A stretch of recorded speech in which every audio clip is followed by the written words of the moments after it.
అలా చూస్తున్నారుగా ఈ కూటమి ప్రభుత్వం వచ్చినాక విద్యార్థుల పరిస్థితి ఎలా ఉంది? మెడికల్ కాలేజ్ పీపీపీ ద్వారా మెడికల్ కాలేజ్ ప్రైవేట్ పరం చేస్తామంటున్నారు. దీని మీద మీ అభిప్రాయం ఏంటన్నా? ఈరోజు దేశంలో ఏ రాష్ట్రంలో కూడా 17 మెడికల్ కాలేజీలు శాంక్షన్ అయిన రాష్ట్రం ఏది లేదు. కానీ గత ప్రభుత్వంలో వైఎస్ జగన్ గారు కేంద్ర ప్రభుత్వం మెప్పించి 17 మెడికల్ కాలేజీలను అన్ని అనుమతులు తీసుకొని రావడం జరిగింది. ఈ 17 మెడికల్ కాలేజీల్లో దాదాపు 5 మెడికల్ కాలేజీ గత ప్రభుత్వం వైఎస్ జగన్ గారు అధికారంలో ఉన్నప్పుడు కూడా తరగతులు ప్రారంభమయ్యాయి, వాళ్ళకి సీట్లు అలాట్ చేశారు. కానీ ఈ ప్రభుత్వం అధికారంలోకి వచ్చిన తర్వాత ఈ ప్రభుత్వ మెడికల్ కాలేజ్ ఎక్కడ పూర్తి చేస్తే జగన్మోహన్ రెడ్డి గారికి మంచి పేరు వస్తున్నది ఒకే ఒక అవకాశంతో జగన్మోహన్ రెడ్డికి పేరు రాకూడదు, ఏదైతే కాలయాపన చేయాలా అని చెప్పి ఈ మెడికల్ కాలేజీని చంద్రబాబు నాయుడు బంధువులకి తాకట్టు పెట్టడంలో చూస్తుంది. సార్ చూస్తున్నారుగా ఇప్పుడు ఉన్నటువంటి కడపలో కూడా మెడికల్ కాలేజీలో కానీ అట్లా హాస్పిటల్లో ఉన్నటువంటి మెటీరియల్ని పక్క గుంటూరు తరలించడానికి ఏ విధంగా చూస్తారు?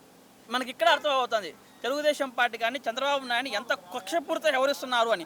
అన్నిటికీ క్లాసులకు సిద్ధంగా ఉండి మనకు సెంట్రల్ గవర్నమెంట్ గారు మెడికల్ కౌన్సిల్ వాళ్ళు 50 సీట్లు మేము పులివెందులకు అలాట్ చేస్తామని చెప్పినా కూడా 50 సీట్లు మాకు వద్దని చెప్పి ఇనికి పంపించి అక్కడ ఉన్న గత ప్రభుత్వంలో ఉన్న సామాగ్రిని గుంటూరు తరలిస్తున్నారంటే అంటే ఇక్కడ కొత్త సామాగ్రి కానీ సోమిత కానీ చంద్రబాబు నాయుడికి లేదా? కేవలం రాయలసీమ పైన కక్ష సాధింపే, పులివెందుల పైన కక్ష సాధింపే అని మేము కోరుకుంటాను. సార్ కొంతమంది కూడా విమర్శిస్తున్నారు ఇప్పుడు ఉన్నటువంటి రైతులకి బాధలు పట్టించుకోలేదు, అలాగే ఇప్పుడు ఉన్నటువంటి కాశీబొగ్గలో చనిపోతే కూడా పట్టించుకోకుండా వెళ్ళి కొంతమంది లండన్ వెళ్ళారు, కొంతమంది ఏమో దుబాయ్లో మ్యాచ్లు చూస్తున్నాడు లోకేష్ అని విమర్శలు వస్తున్నాయి. దీని మీద మీ అభిప్రాయం సార్? వాస్తవమే.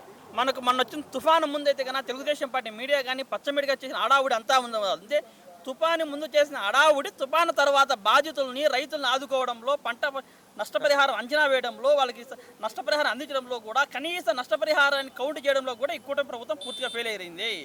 కేవలం చంద్రబాబు నాయుడు అబ్బాగుడు ఇద్దరు కూడా విదేశీ పర్యటనలతో జల్సాలు చేస్తున్నారు, ఎంజాయ్ చేస్తున్నారు తప్ప ప్రజలను కానీ రైతులు కానీ రైతు కూలీలు కానీ కౌలు రైతులు కానీ పట్టించుకునే నాదుడే లేడు ఈ రాష్ట్రంలో.